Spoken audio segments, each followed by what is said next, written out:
രണ്ടാം പിണറായി സർക്കാർ 5-ാം വർഷത്തിലേക്ക് കടക്കുകയാണ്.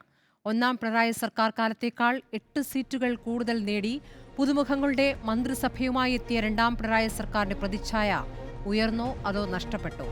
അടിസ്ഥാന സൗകര്യ വികസനത്തിന്റെ കാര്യത്തിൽ വലിയ പട്ടികയാണ് സർക്കാരിന് നിരത്താനുള്ളത്. എന്നാൽ അടിസ്ഥാന വർഗത്തിന്റെ ജീവിത പ്രശ്നങ്ങളോടുള്ള സമീപനം എന്തായിരുന്നു എന്ന ചോദ്യം ഉയരുന്നു.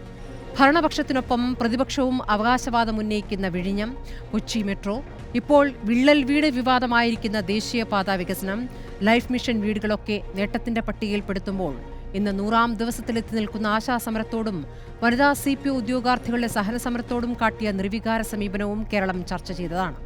100 പന്തങ്ങൾ ഉയർത്തി ആശമാർ 100-ാം ദിനം ആചരിക്കുന്നത് സർക്കാർ കേക്ക് മുറിക്കുമ്പോഴാണ്. കാട്ടാനകളും കടുവകളും മനുഷ്യനെ കൊന്നു തിന്നുമ്പോൾ കേരളത്തിന്റെ മലയോര മേഖലയും കടുത്ത പ്രതിഷേധത്തിലാണ്.